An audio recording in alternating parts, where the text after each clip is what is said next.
In 9 paintings, Megan and I are going to take you from basic to fabulous. Welcome to the Ninth Muse Academy of Art. We teach fine art lessons for children's 5 to 95. And thank you so much. We're crackling? No, just wrong gears. Oh. Okay. We'll switch out. Switch out, people. Boop, boop, boop, boop, boop. All right, I'm going to fade out and fade back in again. Okay. Okie doke. Okie dokie.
So in 9 paintings, we're going to take you from basic to fabulous.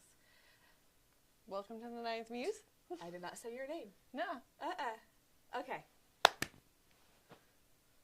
Should I fade you in again? No, it's okay. We'll just cut it. No, we need to fade in. Okay.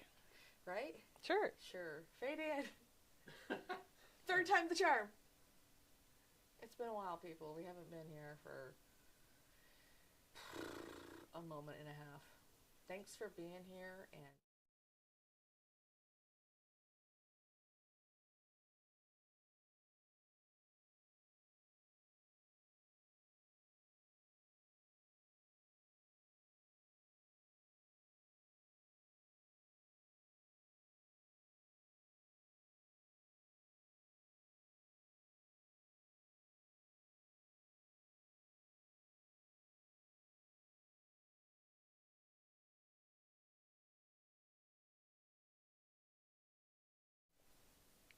in 9 paintings, Megan and I are going to take you from basic to fabulous. Welcome to the Ninth Muse Academy of Art. We teach fine art lessons for children's 5 to 95. And thank you so much for being here. It means a lot to us. Join the group now and officially become a Musey. So today we're going to do the last step of the ocean. We started right here, and we were using the Big Sky palette. We finished off a bunch of details, and we're going to switch to a Cloudy Coast palette. You see the differences in the blues and the reds. And we're going to finish off this painting and make it a stormy sunset. It's going to be fun. Yeah. Yeah. So if you look at our palette here, we're going to switch it out. The big switch, The big switch. which is really just our blues and reds. You can change, there you go. You can change your yellows to a little bit duller yellow, but for us right now, we are just going to keep it the same. Instead of cadmium red, we have alizarin crimson. Instead of ultramarine blue, we have a Prussian blue. So let's look at the card and figure out the first step. Should we talk about our objectives today? Let's do that. What are our 'Kay. objectives? So for today, our objectives is going to be color mixing, about how we're going to switch out our colors. We're creating depth, and we're going to talk about a silhouette and how to make a successful silhouette, because we're adding a boat today. And a lot of this, the color mixing in depth, is really playing with the darks and light tones to really push that horizon. Okay, step number 1. Okay, step number 1 is switching out your palette. For this final stage, we will switch from our Sunny Day color palette to the Cloudy Coast palette. Woohoo, we did it. Yeah, this will allow us to create moodier colors and add richness to the colors we already have. Okay, so step number 2, you've done that hopefully. Color cohesion. Mix red, alizarin red, and burnt umber to create a red-brown. With very thin paint, apply this color to the rocks. For lighter areas, mix in a little titanium white. So that's going to be our first step, and then we're going to add some pink color to the sand as well. This gives it the illusion of a warm pinkish sunset. So back to the palette. We have our alizarin red, and we have our raw umber. And we're going to get some mixing medium out. And this one's a little bit hard to determine which is our lighter color. So we make our little puddles. I'm going to do it with red. How many do I need? I'll just put 3 on there for kicks and giggles. Mix in our mixing medium, 1-to-1 ratio. The mixing medium makes your paint double, and this particular one makes it matte and slows down the drying time. And then mix all the puddles. Why am I mixing up 3 reds? Now Megan here is just doing it all in one. I'll separate them in a second. I just mixed all my red all together. Yeah, that's probably smart. And then I'll separate into my puddles. And I'm just really lazy. I pretended I have enough, and I'm just going to mix it. Oh, the joys. Okay, so mix that in. Now we're going to need to get some raw umber out. We're going to taco your rag so that if you wipe it off here and then you put it down, it gets everywhere. But if you make a taco. Make a taco. Make a taco. I like tacos. Tacos are the best. Yeah. I'm going to get my mixing medium out first because I can get a little mixing medium out in my brown. See, I'm smart today. Mm-hmm.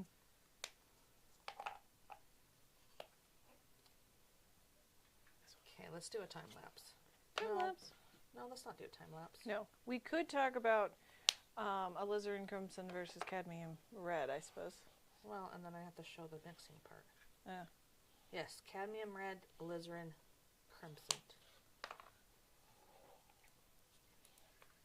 Duh, look at the difference. This is very bright. You cannot make a nice purple out of this bright red. You can get a purple, but it's not going to be a very nice purple. Nope. So the crimson is obviously darker. It has more blues in it, I'm going to say, just naturally. Mm-hmm. All crimsons are just darker. So even if it's not alizarin specifically, if you have a crimson, then it'll do what you want. Well, and I always remember alizarin is more like lipstick or blood. And then cadmium is more like a fire truck. Yeah, I was about to say it, fire truck. Yeah. I always think of a fire truck red too. It's very bright. Very bright. So I'm going to come here and get a lighter brown red. This is my dark. And then I'm going to add some white to lighten it up. We're going to do a color test to see if I got the right colors for the picture. So I mixed it up. Don't over mix it. Shouldn't be a flat color. Mine's almost too flat. Now let's look back at the canvas. You're going to be doing a wash with this one, so it's going to be very watery. And we are mixing up these colors here. So this looks pretty good. I'm going to have to add some white as I go along. But this color looks good here. We don't want pure alizarin on here because then it'd be way too bright. Here, I'm going to experiment a little bit to see if my wash covering my rocks is going to create that color. Now, I also need my darker color wash to create it. That's still too red. So I need to put more of my browns in here. Since my rocks are very dark, I'm going to account for it. So we're doing washes, meaning we're working with transparents. So the color that you have underneath will come through when you're working with washes. So you have to account for your underlayer color as well. Normally with acrylics, since they're so opaque and thick, it's not necessarily a concern, but for this really watery technique that we're going to do, yes, that's a good color. That is a good color. Just a little bit. This. If you look at my palette again, I have a little bit more of a brown, a little bit more of a red. I like to keep a pure color, and this is my little pure color over here. Reminds me of raspberry chocolate. Ooh, yes, I like that. Okay, let's angle. I like my angle brush. We're going to start with our rocks, right? Yep. Okay. We're going to dunk and tap it out. We're going to do a wash. So we're going to come here and add lots of water to this paint. Like, look how watery it is. And I want people to notice that both me and Sarah didn't just dunk water into our whole thing of paint. We just pulled a little bit off to the side and made a really watery puddle. But I still have my original paint that's thicker. Yes. What we're finding too as people paint these is they mix their colors and then they stop listening to us and then they just paint. Yeah. Okay. So, expert tip, there's more than just mixing colors. Yes. So then I come here, I'm going to do a little test. That looks like this color. And when I paint it on here, that yellow is going to pop through. And so I might have used too much, but I don't know. I kind of like it. And I'm going to, on the top, because mine is light, I'm just going to be able to put a wash on it. Megan, you might have to, if you look at yours, To build it a bit, yeah. you might have to get some more lights and dark tones. Like, look, I want you to look at this rock in particular. That one has a light tone, a middle tone, and a dark tone. You come here and you can see this one's not so prominent. That one has a nice light tone. But you want 3 tones. That will create a lot of depth and a lot of awesomeness. And we like awesome. We do like awesomeness. So, Megan, we were hurried at the last step. And I was like, go, Megan. Go. So you didn't get all your tones. So you're going to have to create them right now. And I'm going to put my wash on top of the light tones. And then I'm going to come back and deepen my dark tones. And it's going to create this really rich effect. These thin washes. Lots of depth. A lot of people just have this idea of paint where you just take lots of globby paint and paint it on. And if you mix up the right globbiness, then it'll look right. And it's like, actually, there's lots of different washes and glazes and layers, transparent and opaque, to create this awesomeness. So, we've painted it on. Ooh, my chair. Can you hear that, Ron? I can't pick it up in the mic, but Oh, it sounds like a duck dying. I thought it sounded like a sheep or a goat.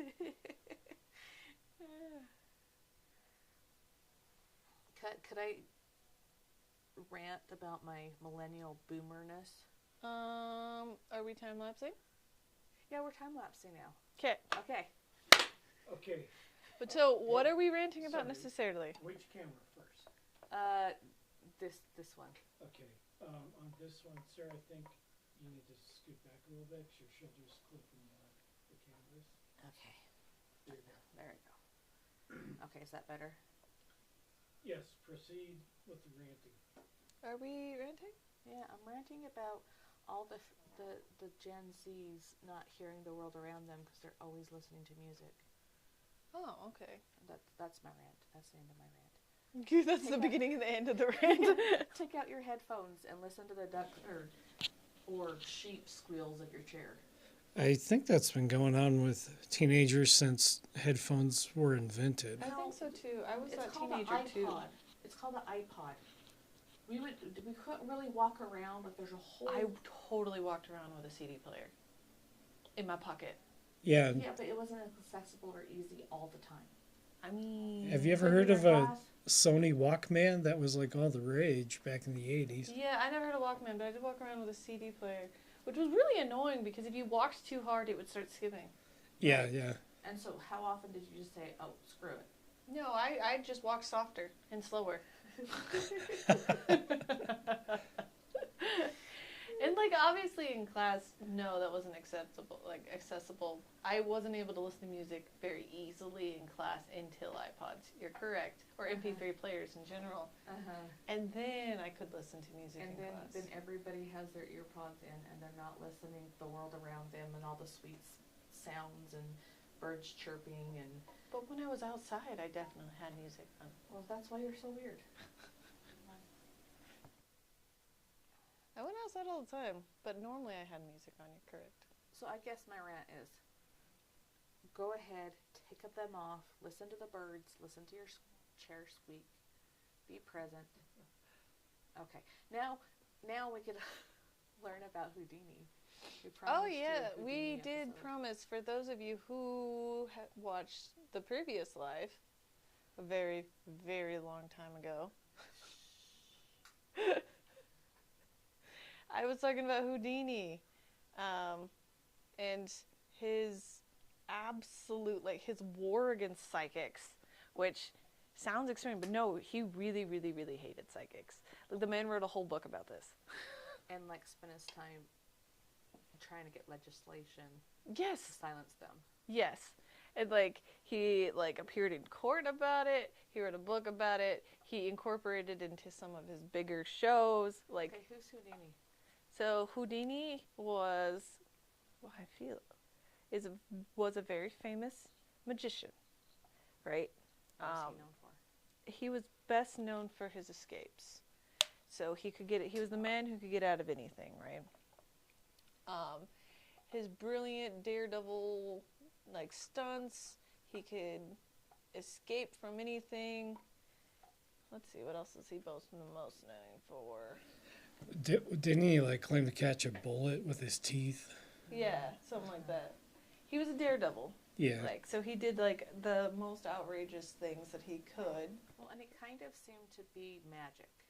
Right. And so he was kind of like part of this movement, but not deliberately. Yes. So his book was actually titled "The Magician in the World of Spiritualists," and so he was really upset when people would compare him to like spiritualists and all of that. And he was like, no. I'm a magician. This is a trick. I'm tricking you. I am not magic. There's no magic involved in this. I am not Harry Potter. Yes. So he was actually quite offended when people accused him of being magic. And he's like, no, this is my brain figuring out how best to trick you, to make you believe something that's not true. Okay, so we've introduced him. Mm-hmm. I want to go on to my sand. Okay. Okay, so back to camera 1. So now we have the rocks all done. We need to create a little bit more warmer sand. If you notice, the sand gets darker by the water because it's wet. And then as it pulls away, it gets lighter. So we're going to need to use a little bit more brown than red, but it still has that red hue to it. So if you look at their palette, we're going to have to lighten it a tiny bit too. like my chair. Ron, can you hear that? Can our viewers hear my chair like dying over here? Yes, Darth Byron 1 says, I heard the chair. I cannot hear it through the headphones. I can hear it in reality, but I guess it is picking up. Yeah, so. It's dying. And Darth Byron 1 will have to fix it later, so. I think we need some yellow. think we need to edit the card and add some yellow. I think so. Yeah. Okay, guys, card edit. So now we're going to add a little bit of yellow to our brown. We're just going to put some right over here. We don't want to mix it. The biggest mistake people make is taking this color and just blobbing it in to the other colors. Right. Create a little puddle. And then we slowly mix in teeny amounts into here. Because if we don't have that mixing recipe done correctly, then we're just going to have this huge pile of paint. That is the wrong color. Yes. And you keep adding more and more and more, and it's still not the right color. So move your paint into a place to mix it separately than where you put it down. Or pull it off to the side. Like Sarah's really great about pulling her paint over to one side to mix. And so you have all these different colors here too. Then you do a color test. So you come here, take your palette knife. And I need some that's a little bit more yellow and a little bit darker, right? This is a good base, and I'm going to do that with my brush. So I'm just going to come here, make sure you wipe off your brush. I'm not going to rinse it out. Ooh, I don't need to. Did you get it? I think so. Woohoo. You're not going to rinse it necessarily, like she's like literally doing right now. This is after I finished mixing though. Oh, okay. I was like, I'm done mixing. I found my color. Perfect. But there was like chunkiness in my scalp, so I wanted to get that out.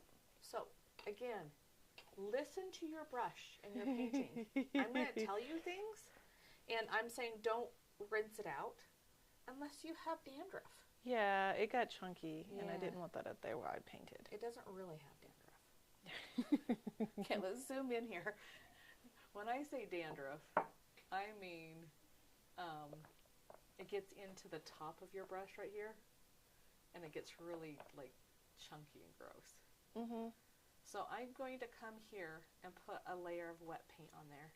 I need to kiss my water a little bit, add a little bit more water. And then I'm going to go back to your palette here.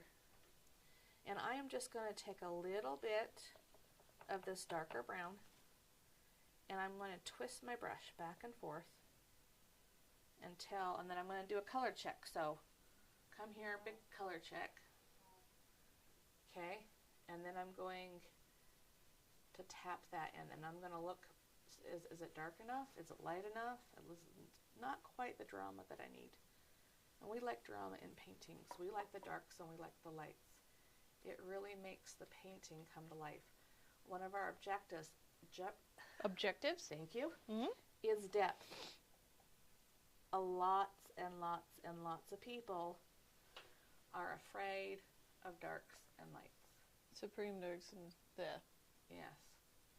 They don't love it. Now I added white instead of yellow to my light tone, and it just looks like weirdness. So I need to add a little bit of yellow.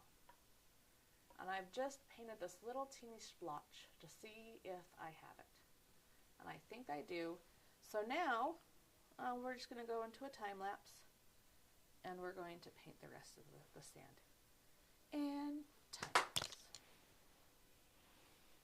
Add a tiny bit of white. Houdini. Okay, so Houdini is a magician, and who gets offended by people comparing him to spiritualist. And so maybe we should define what I'm talking about by spiritualist. I mean, like psychics, mediums. In the 1920s, it was a whole big fad of like there was a upsurgence of like psychics and mediums being popularized in especially upper class society. So think like seances and holding hands and asking the spirits to come talk to you. Yes, exactly. Or like psychics who would read people's fortunes. But especially, I feel like Houdini especially really hated like the psychics and the mediums who would hold seances and claim to speak to the dead. Because these people were real popular. they made a lot of money by claiming they could speak to a dead loved one.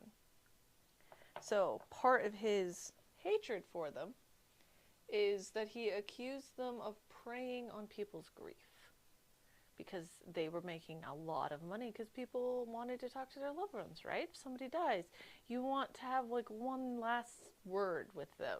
Right? Okay. Note to the editor, I want you to put right here, work in small sections so that it doesn't dry out. Like right now we need a little note because I didn't instruct this. But you guys watching live, don't do this whole thing and then mix in your darker lights, because it makes it harder to blend. So, thanks, Brian. Thanks, Right Brian. there. Okay. I Okay, managed so mine okay. But huh? I did mine all at once. Oh, okay. I can't do that all at once. went really fast. You know, this Houdini sounds like a pretty stand-up guy. So, Houdini had his problems, but yes, actually in this, he was pretty, he was trying to champion people not getting what he believed to be ripped off and preyed upon by people who just wanted to make money. So, yeah, Houdini's pretty upstanding guy in this. So what all did he do? So, he That laugh. So Houdini himself at first started going to these seances, right? Like, because it was a social thing. People would go to seances. It's like a Friday night out. It's like a date night, basically, right? He would start going to seances and watching the mediums and the psychics, and then figuring out how they were making people, like, what the trick was, right? And then he would just proceed to call them out in front of everybody. I bet you they got really good at kicking him out. Oh, yes. So they started kicking him out because they're like, no, we're not going to let this man come in here because he is a non-believer, right? They had all kinds of things. So he, for a while, started going in disguise. Imagine a little mustache and like cloak. And he would sneak in for a little while. Sorry. I'm dying. You're dying. Mm. But when they started, like, catching on too well, even for his disguises, then he started sending his employees. There you go. Okay, are you ready to next step? Yeah. Okay, and Okay, next step. if you're feeling comfortable with your rocks and your sand, let's move on to step number 3. Pull out your card. We're going to deepen the blues. If you notice, we switched into a deeper, darker Prussian blue. So you're going to use that Prussian blue and your angle brush and deepen the dark areas of the ocean. It's going to get deeper because the ocean gets deeper to create that real powerful depth. To prepare for the boat, cover the bottom half of the small rock. So we're going to put the bottom of the boat in there. Mix in titanium white to create a slightly lighter blue, and add back in the water texture you may lose. So this is what it looks like. Well, we need to go get it on our palette. So let's look at our palette. I have no room for blue. There is no room. Yes. Yes, I'll put it right here. Make sure your palette knife is, you can dunk your palette knife. Clean it off. And then get your blue out. I'm going to go from blue into different lighter blues. So I'm going to start with my dark blue. White is obviously lighter. So I'm going to create little puddles with my white so I can get all those different blues mixed in. So I have one white right here, another white, and then this white. You're going to take a little bit of this blue and you're going to mix it in back and forth with your palette knife. A little bit more, This needs to be the darker of the lighters, blues. The lighters blues? The darker of the lighter blues. There you go. That's why I keep her around. Speak Sarah talk. And then all you have to do here is take your palette knife and mix it into the next puddle, and it'll be automatically lighter. And it's a lot harder if you have no space. Be envious of Megan over there. Very envious. Strategy when setting up your palette is important. Yes. I feel like I haven't painted for a while, so I just went bloop. Okay. So now, with my angle brush, I'm going to look at your angle brush. When I talk about not washing it out very often, wash this out. I like these mugs. You can take and the texture of them and just wash them out. They have a nice handle, and just beat that. When you're doing this, don't go like this and mess up your tip. Use the side of your brush and wash it out. Do you see the difference? It's like almost exactly the color of my skin, so they can't quite see. Look at that. Yeah. Yeah. Come here on the side of the cup and go like this. Don't go like this. It's going to ruin the end of your brush. You don't want that. Wash it out really good. Like this. My skin tone is alizarin red. You've solved it. I've solved it. Okay. You're going to come when you load up your brush. Use just the end of your brush. Don't get dandruff, right? Just the tip. Now let's look at both of these. And right here, you can see how this alizarin, this is not alizarin, this Prussian blue, goes straight over and gets really dark. The ultramarine doesn't get that dark. You can use pure ultramarine, but it won't do it. So you're going to come here and go bloop. Now, make sure your brush is nice and thin.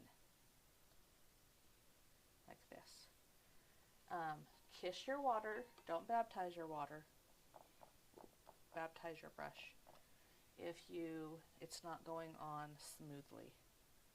If you notice on this side of the rocks, right there where the water hits the rocks, it gets really dark too.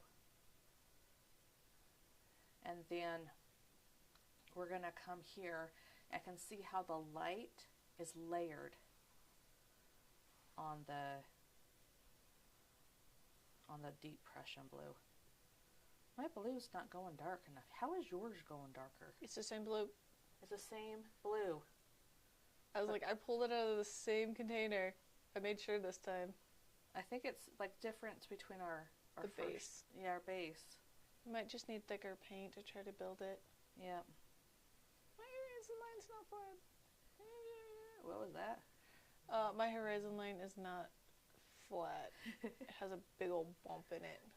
That's one misconception, is horizon lines on the ocean have waves. No, they are flat. They are flat. The waves happen here. If there is a bump on the horizon line of the ocean, you should probably be running. Really fast. Really fast. That boat, let's get a close-up on this one. That boat is going to have a bow.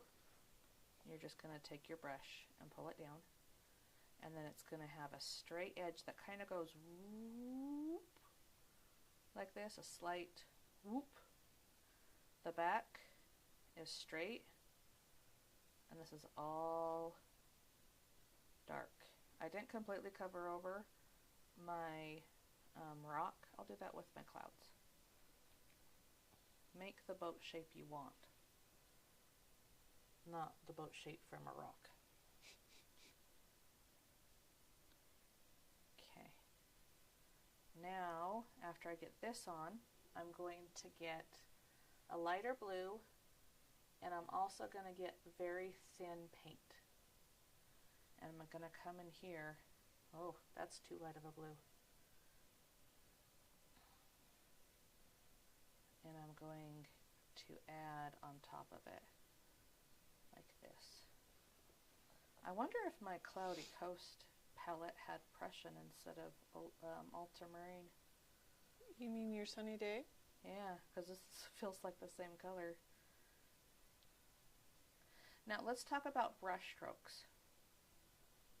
At the very end, Megan just threw on the waves. It's true. They went all weird. So let me see your painting.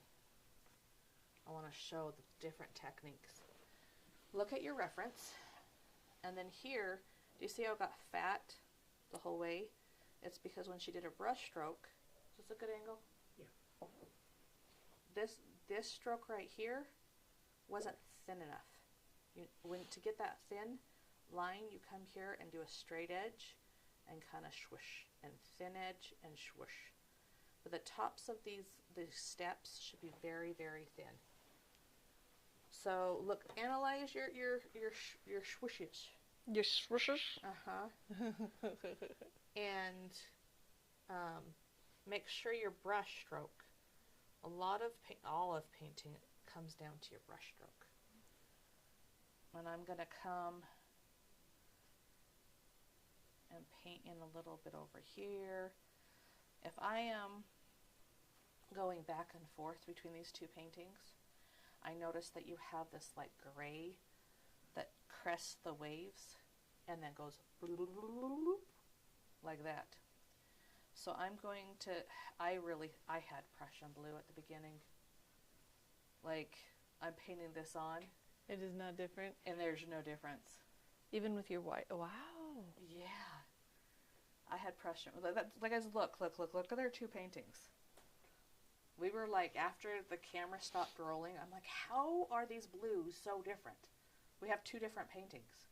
It's because I have a Cloudy Coast to begin with. Like, you're going to have to go and put some blue on the top. Right? I don't. I might deepen it there. And I'm going to get this little squiggle in here, making it grayer. But, like, we are going, again, if you can't mix that right color, so many times before I was actually trained in color theory, I get so frustrated because I would mix and mix and mix, and I couldn't find that right color. And it was because I had the wrong primary color. All blues are not created equal. All reds are definitely not created equal. Okay, so we've deepened it. We need to make our blues gray. So if you come back to the palette, the opposite of blue is orange. I don't have orange on my palette. How do I make orange? Red and yellow. Red and yellow. There we go. So I'm going to come here and gray it out. It's already pretty gray. I know, but it needs to be grayer. Okay. You come here. I'm going to do a test. Like this. Now let's look at the canvas. It's still too bright. That side's a little bit better, but it needs a little bit more yellow and red. Need to get some grays in there. This is a very gray, stormy sea. There we go.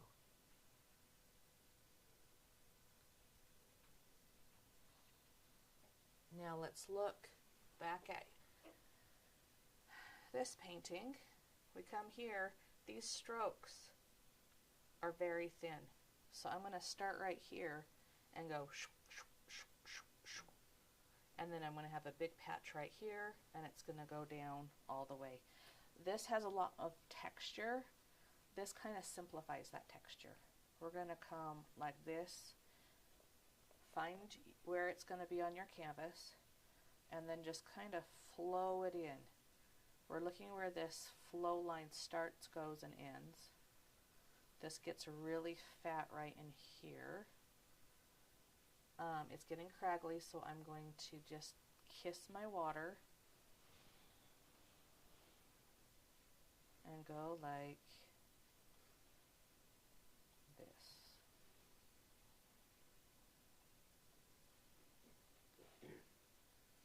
get that. Now it's not looking the same as the picture because I don't have that beautiful white, what is this called? Crest of the wave? Wave crest? Wave crest. That sounds weird. Wave crest. So we're going to need to come here and get it whiter. I have this little sploochy splooch right here. That needs to go away. And then I'm going to pick up some white on my brush, and I'm just going to lighten this whole coast. If you notice, I did not wash out my brush because I want to be able to blend and move around those blue colors very easily. So I'm just picking it up right here with the tip of my brush. This is your detail brush right there. Do you see that? That's your detail. I can come here and with the tip of my brush pull it around like that.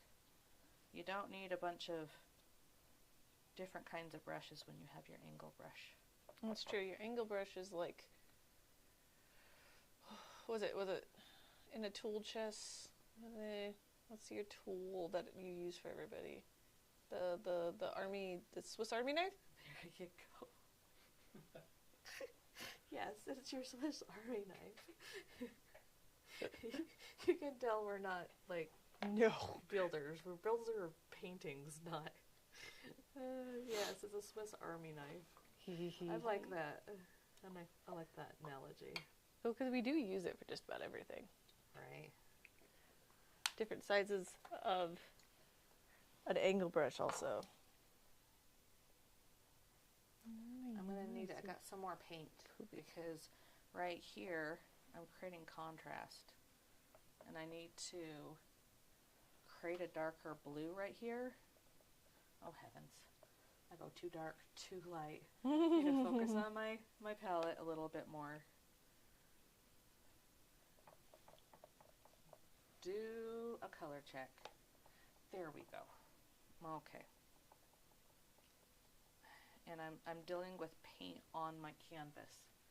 So I get the color check and then I'm painting it in and then it's like, oh, that's too light because my canvas has wet paint on it. So I have to correct by getting darker paint. There we go. Now I've swished everything on. It is time for a step back and analyze my painting, not the reference. I think I get that a little bit too focused on the reference. I've stopped looking at my painting and figuring out what works for my particular painting. So, step back a lot.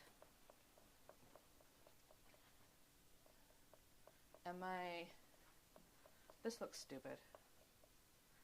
I need to work more on this. Okay. Okay, Megan, what is your thought process? What have you been doing? I'm trying to catch up with you. I had to fix my wave shape, right?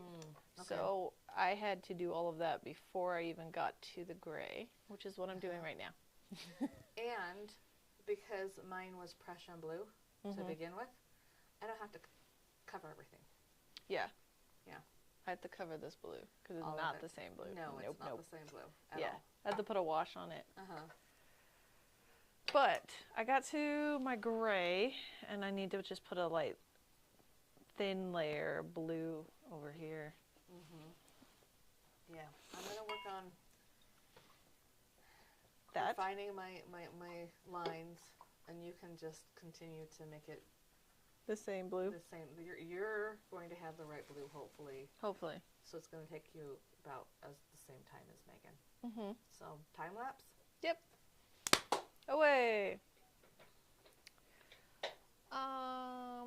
Boop, boop, boop. Going lighter. Houdini. Houdini.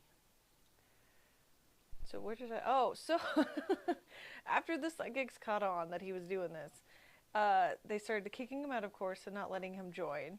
So then he started sending his employees and his assistants to go sneak into the seances and these other things, and then the assistant would report back to him pretty much about what they think that the psychic was doing or how they think, and then later on Houdini would release an article or go to the press about and debunk this spiritualist based on the findings of his assistants, right? It's a pretty messed up thing to do, actually, because he's kind of ruining these people's careers, right? I know, but if they're like making money off people's grief, Yeah. but then it could be therapeutic. I don't know. Yes. There's arguments for and against, for sure. But, so he does this, again, he published his book in 1924, against, like, spiritualists and mediums and things like that, and how he is not the same as them. And so he got a reputation as being kind of like the debunker of fakes, okay?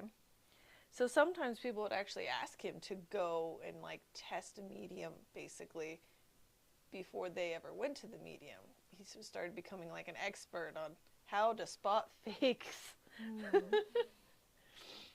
And so he like published his book. He continued sending in spies, blah, blah, blah.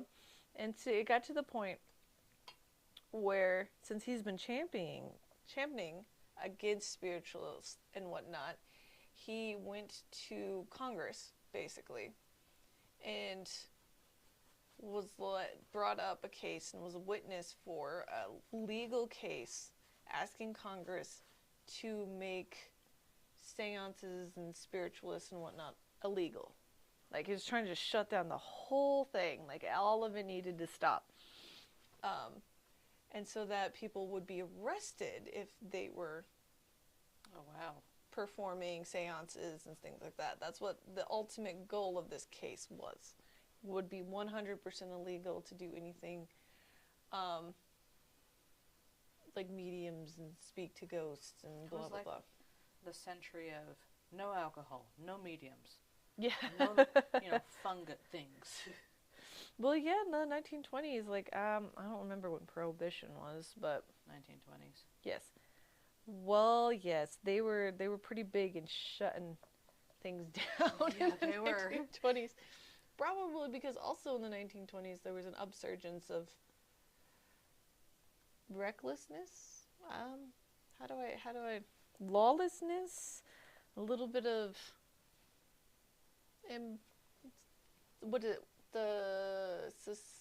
suspicious activity? I don't know. I feel like it's always been around, but then we had the scientific method and more knowledge being dispersed, and so people are just like, oh, this is a problem. Yeah. It was a big upsurgence of science during that time, too, so I feel like spiritualists or mediums and all of that would seem even more ridiculous to a certain groups of people. So he was a witness in a they petitioned Congress to just get rid of make it illegal and ban the entire profession. Wow. And that was in 1926. So exactly 100 years ago. Yes, so 100 years ago, Houdini championed to get rid of psychics and mediums. I'm almost there, I promise. Well, look how cool your waves are now. Uh-huh. Like, you've gotten that stroke down by making sure that this doesn't twist. Mm-hmm. It might go, but it's a very flat stroke. Mm. And that's how you make water look more realistic. I'm just adding some darks underneath some of my lights. That's too. okay. Take your time. It's all sped up at this point. I'm just listening. Boop, boop. I think I'm almost to the point where I can add grays. Or my toned Yeah. I gray. need to add that to the card. Mm-hmm. So, he gets it banned. Mm-hmm. Well, he's trying. He's trying. They don't actually pass it, but it is one of. It was hot news though, because Houdini is famous at this time. He's well known, and he's basically in a room full of psychics and mediums and spiritualists, and he's basically calling them all out to their face, saying they're fake. Like, he even spoke about specific people in the crowd. Like, he would point to them and be like, this is how you did this. And he would, like, as a witness, he would lay it all out for the jury of how these things are fake. Like, he had whole presentations. Like, he came prepared to debunk literally everybody in the crowd trying to defend spiritualists. Like, he came prepared, and it was like too much of a spectacle though. It got to the point where they had to like kick people out because it was becoming a spectacle. People would come to try to watch it, right? The court proceedings, because it was entertaining, and they thought it was fun, and it was funny to listen to Houdini call these people out, and he would show how they did the tricks. Like, he would bring examples and show how they performed specific things. And he, like, I think it was like Benjamin Franklin or somebody, he called to speak with them. Okay. Because I was like, he's dead. Yeah. This is the point. Like, I don't remember if it was Franklin, but there was, like, it was like a founding father or something. Somebody who was very, very dead. And to prove his point, Houdini called him forth to speak with them. And yeah, it was all trick, though. And so that was part of the spectacle. The judge and all of them thought it was hilarious, but they ran it back. Star Trek episode like this. Is there? Yes. You know, just fun tip. Wonder which episode it is. I'll have to go look that up. Are you almost done? Yes, I'm grayed out. Sorry. Get that wave in there. Oh, yeah.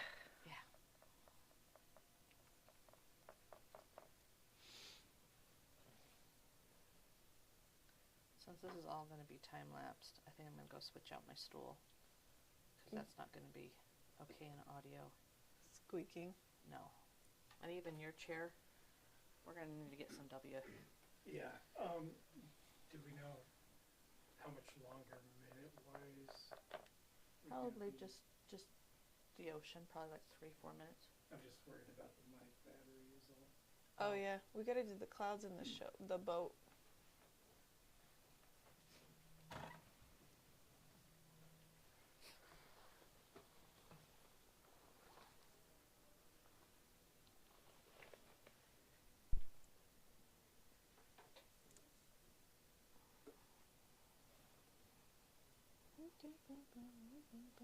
Ron, are you a fan of Houdini? I don't know much about the man, but this is all very interesting. My thing is I don't really like magic in general. Like magicians? Yeah, it's just that particular form of entertainment that's never entertained me. Same with like circus acts and stuff. Like I'm just not into that stuff at all.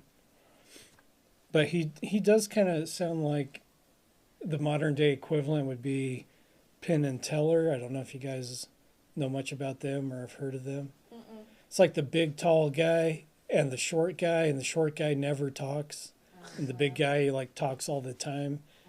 And they're like a duo act in Vegas a lot, but they're very much skeptics as well, and they debunk a lot of stuff like that, or at least they had a show where they did, and they're prone to like kind of revealing all their secrets about the magic that they do and stuff too. Oh. So to them, it's like it's all in good fun, but yeah, they don't ever claim to be like magic. Like, who was that real cheesy guy in the '90s? David Copperfield, or like Chris. Oh, what was his? No. He was like played up the emo aesthetic a lot. Yeah, he always wore like the Ed Hardy stuff. Yeah. just Like, so many people in my generation was obsessed with that man. yeah. Anyway, Okay. Okay. All right, yeah, we can move on. You didn't get your wave in there. This? Yeah. Oh, no, don't worry about it.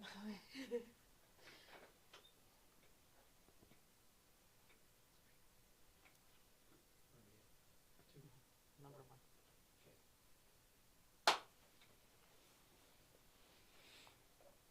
Now, while Megan finishes her wave, we're going to move on to step number 2, create the sunset. We're going to get the pinks all in there. So if you look at your card, it says, beginning using Prussian blue to darken the sky. Mix alizarin red and Prussian blue to make a warm purple. Apply this to the darkest parts of the sky. Mix alizarin red and titanium white to create a light pink. Use these colors to color the clouds using circular brush strokes. Mostly with this one, you're going to have lots and lots of water on your brush too. And then add more white from the brightness areas. And at the very end, we're going to add some light blue and circular sweeps to just fading bright skies. So let's look at the painting here. If you look at the difference between Megan's color and this color, it needs to deepen. Then we're going to have this lighter blue. We're going to create 3 reds. They're going to have a little bit of blue in them. You have this light red, this middle red, and this dark red. So you're going to want to make sure you have all of those colors. Let's look back at our palette.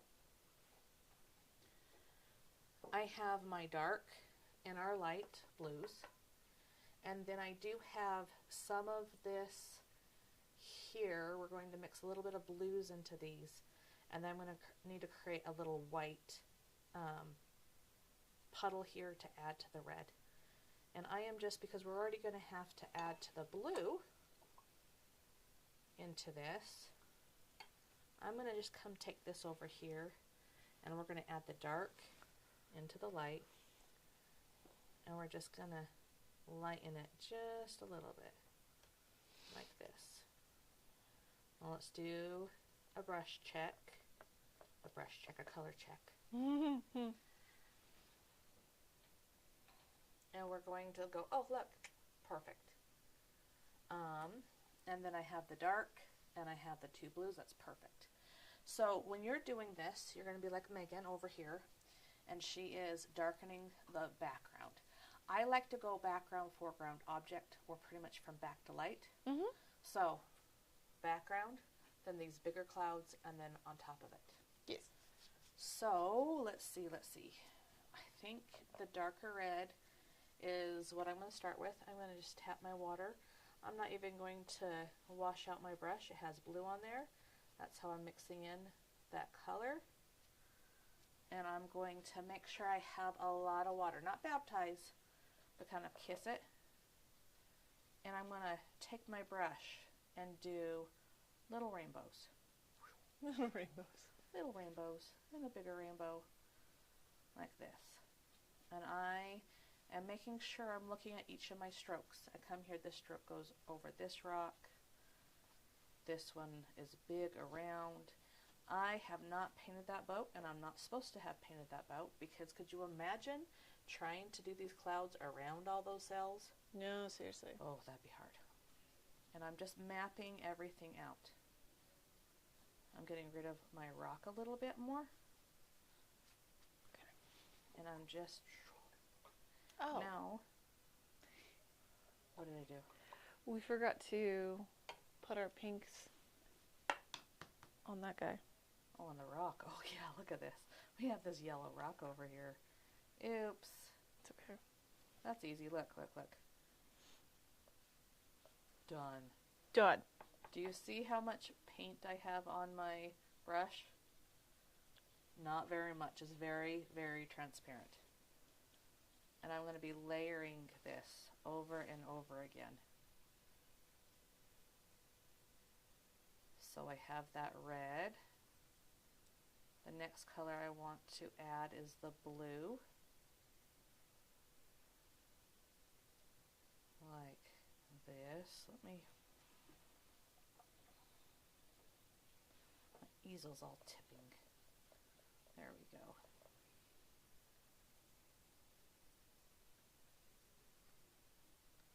That's going to be a nice base layer.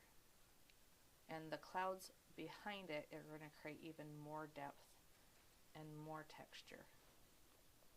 I got a little bit in the water. Okay, I'm going to switch now to my blue. And I'm going to come here and add my light blue. That's not blue, that is white. I need some more blue. There we go.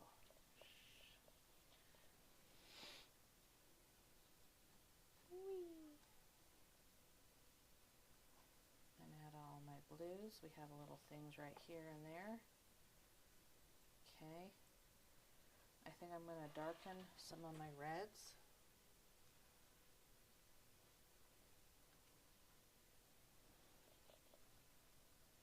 This, darken some of them. They're like drawing light. So I need to add some more paint. Then I'm going to come in with my lighter reds. I don't have enough water in my brush. Add more water. And I'm just going to do more rainbows on top. There we go.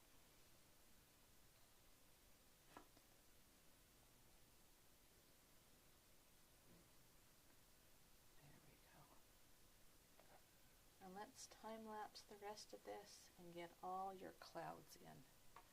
And okay. Right, go to camera too, Sarah. Yeah.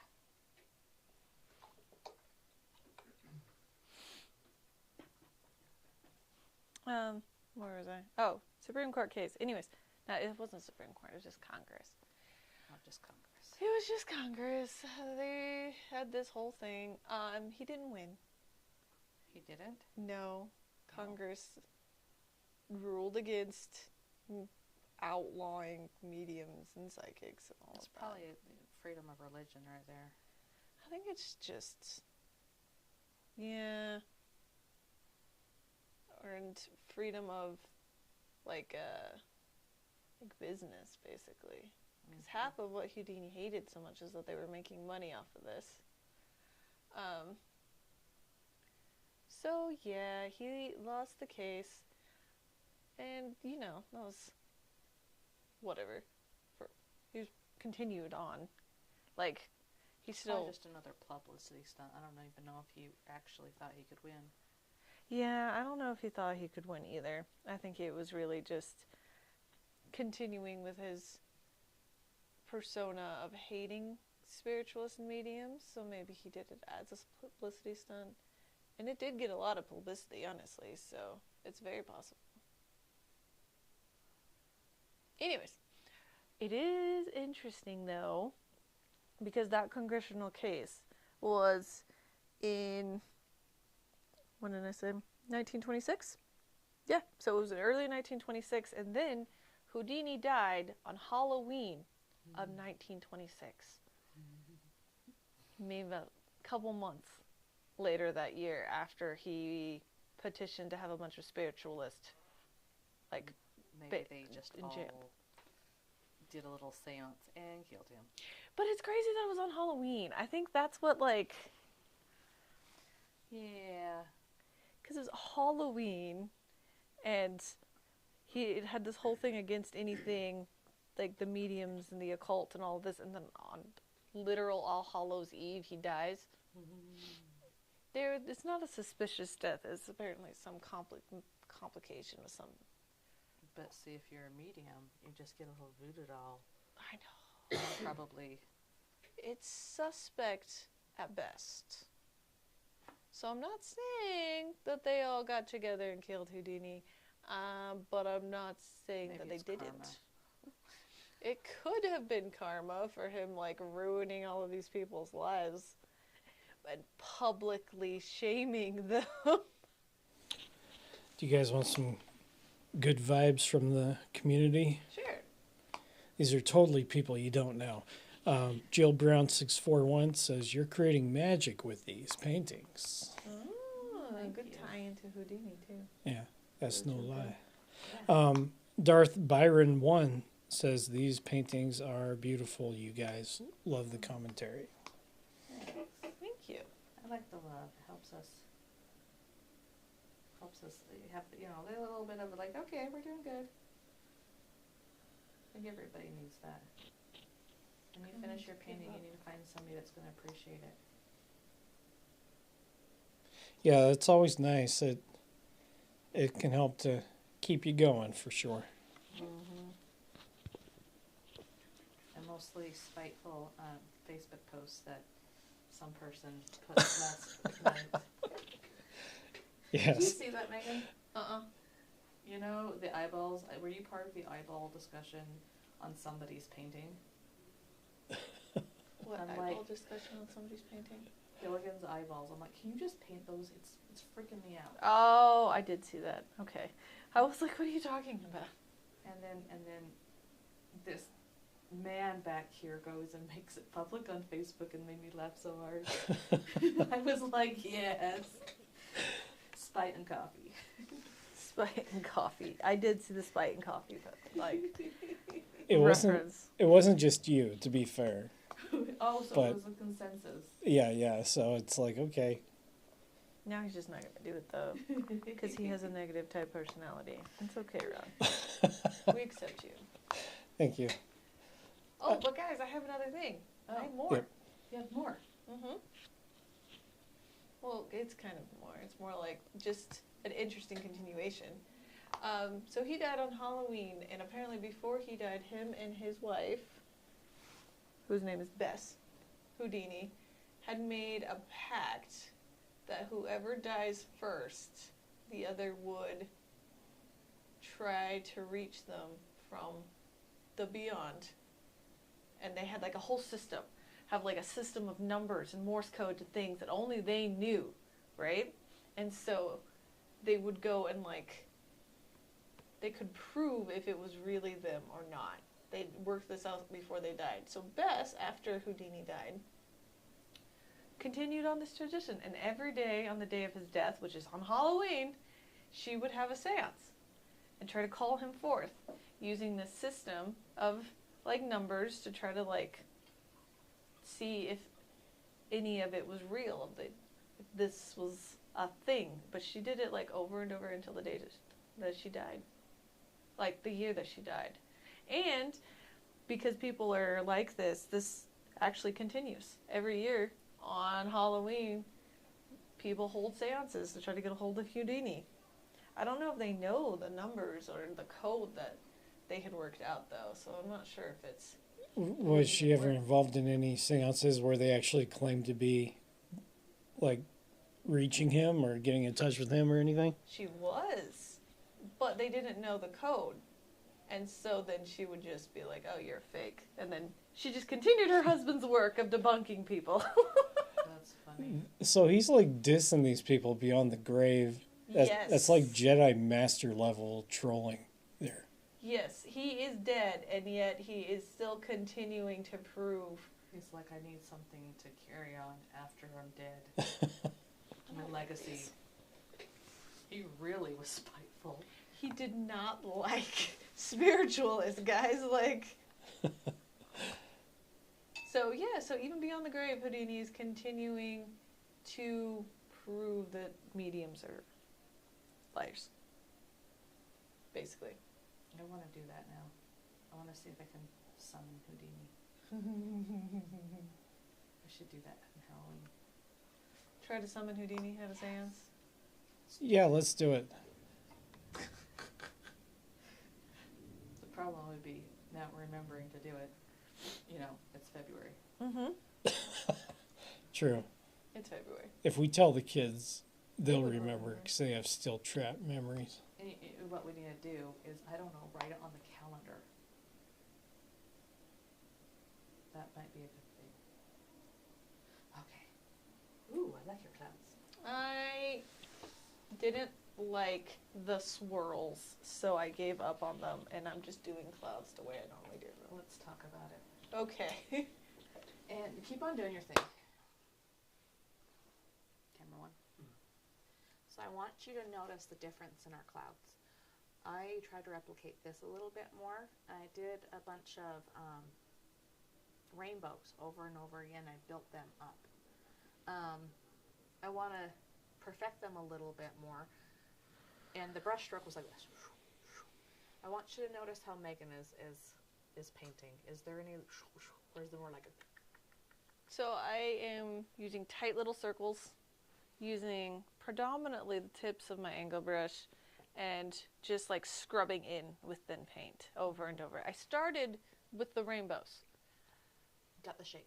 I got the shape, yes, of the fluffiness. And then I just started going in with my purples and my crimson and then pinks.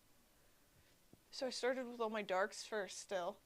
And then I went through with pinks and lights.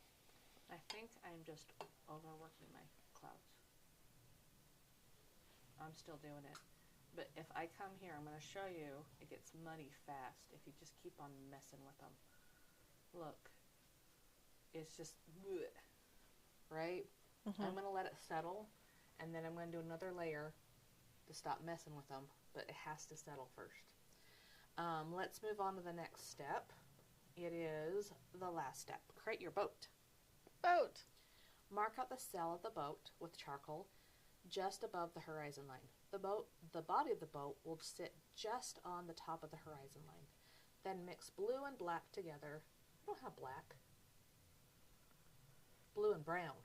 Yes. To make black. To make black. Blue and brown to make back together to create black. Use this in your small brush to fill in the shape. Okay, brown. So, let's look at our palette. To make black, we're going to come and get your little bit of brown, and I have white in here, and so it will not work. No. No working here. So I I'm would gonna, just get some new brown. right, new brown, new blue. Take that off. And we're going to make our own black. We do not like black out of the tube. No. We are part. It comes from the Impressionistic movement, where they're quite snobs about this. And we are carrying on the hoity-toityness of it. It's true. But there's a reason. There is valid reasons as to why we don't like bottle black paint. Half of it is it looks stupid. Mm, Right? it's just so flat. So gross. It doesn't have any dimension And or it depth. costs you more money. Yeah. Or you can just mix your own black because it's really quite easy to mix black. It doesn't take much. We're going to wait. Brian, you're just going to cut out all the dinkies. That whole train. And yes, you can hear those. And so we have to pause. Yeah, it's another thing. My headphones don't register for whatever reason. Okay, and we're back. So, we have our nice black mixed up here. We're going to need to take our chalk at this point and draw it out. I'm going to make sure The clouds are dry. the clouds are dry.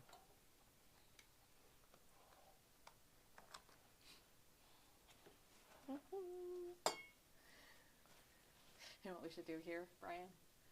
Clouds are dry. And then go, clouds are dry. Where's the hair blower? I think we took it out. It's in Yep. the paint garden. Okay, so this mic is like fighting for its life. Which one, yours? Your receiver. Oh. Well, we have a boat. So if we time lapse it, I could charge this while you're doing it. I just won't be able to talk, yeah. Yeah. Okay. I guess turn us off while we hair dry anyways. Okay. Sarah, did you get any of that? Nope. Our receiver is dying, so he has to plug it in, so we're going to turn them off Okay. while we blow dry.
You for going through all of that, live stuff with us. So We are on our last step, let's step get a nice 5. cup.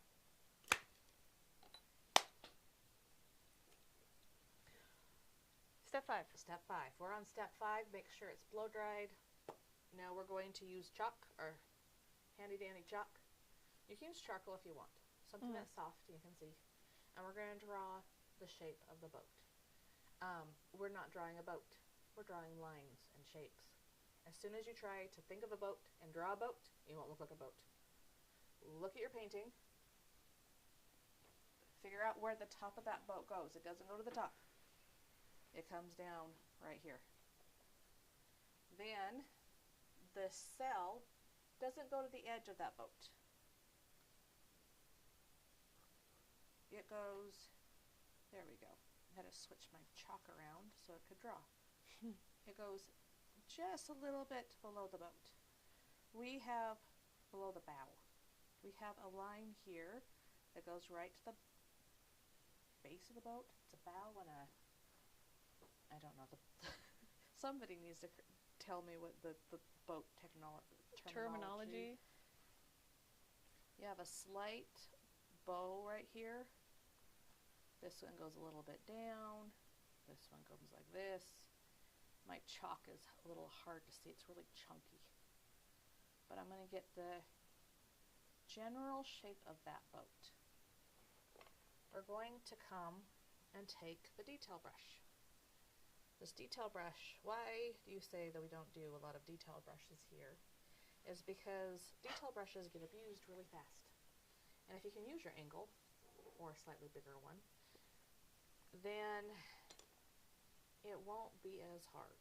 I'm going to use my angle to draw on the lines just to prove to people that you can. Because people see the little brush and you think, yeah, that's safer, I'm doing a tiny thing. But I can do a lot with this before switching to that one. Right? And so I'm going to take this black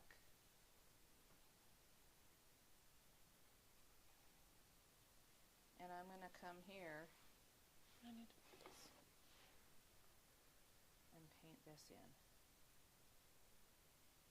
like this. I'm using my fingers at that point, so hold the brush up tight.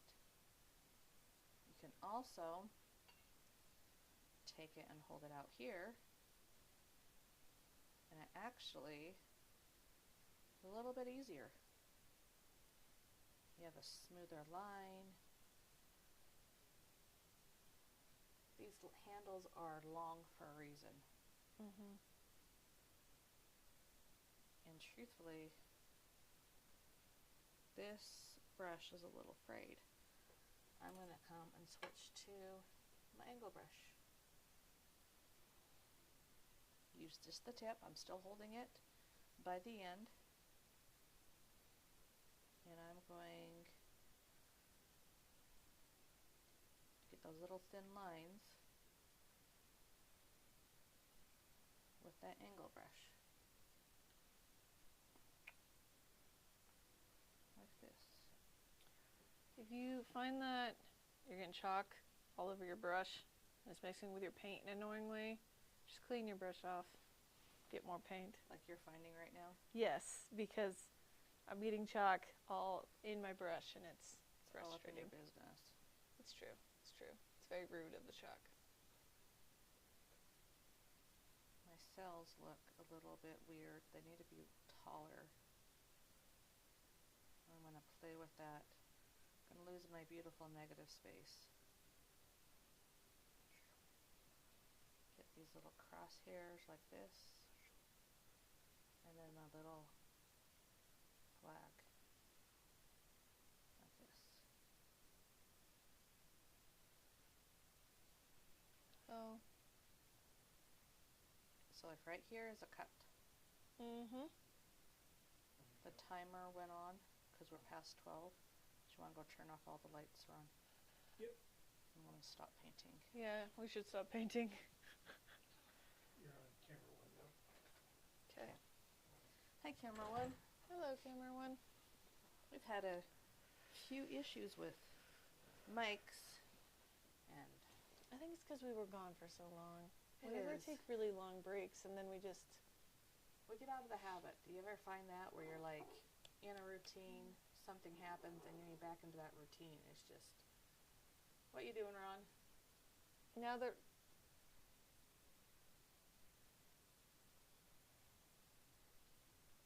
They're still on. They're still on. Turn everything off besides 7 and 9.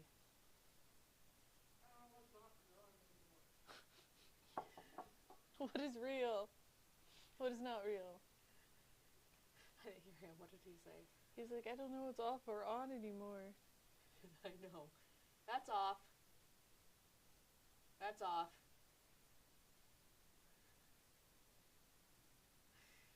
Those lights switch. No. These need to come off. Should I go help him? Yeah, go save him.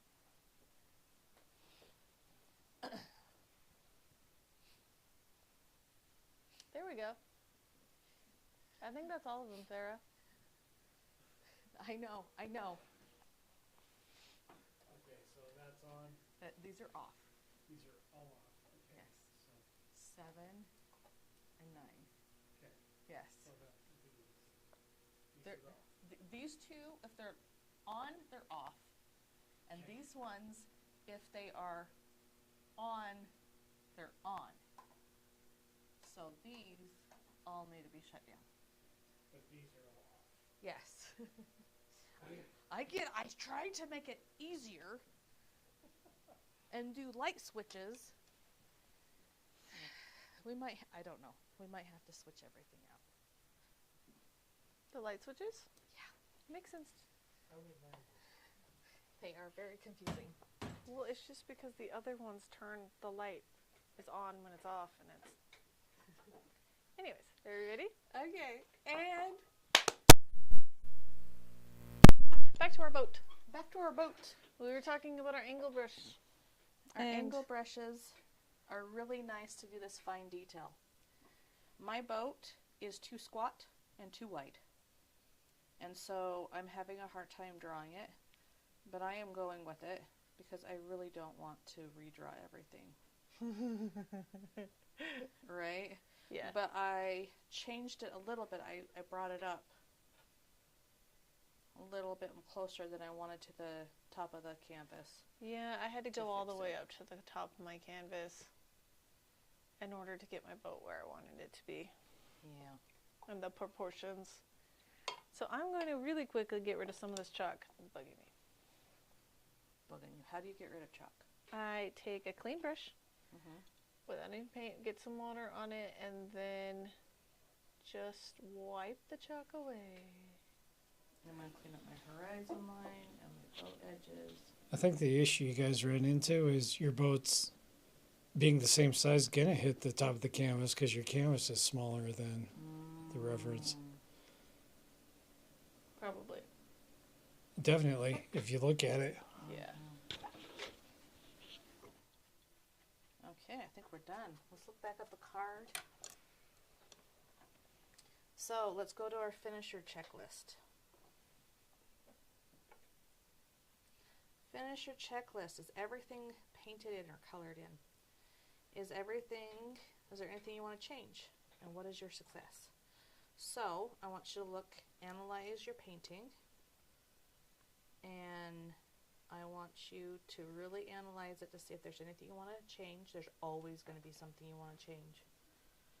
You can sit here for the next 6 hours and there'll still be something you want to change, right? But are you satisfied with it? Now I want you to start thinking about your success. What did you do really well? Do you like the colors and the color mixing? Did you draw your boat very well? Did you like the different glazes? What is something that you did really well today? And we are going to share each other's successes. Mm-hmm. I have just 2 seconds to fill in the sail in. 2 seconds, and your boat is one dang good looking boat. I like your big puffy clouds. I'll mess with my clouds later. Okay. But it is success time for us. Yes. So,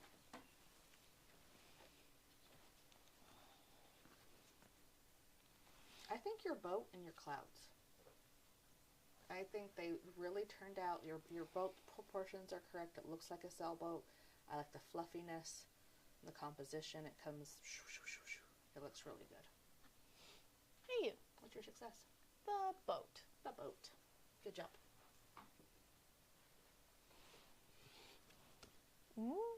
Okay, so I think I mentioned this last time, but I really like your rocks. I have good rocks. You have really great rocks, and the wash of the pink, because you had everything toned so well and built out underneath that wash, it just makes them look even more dimensional.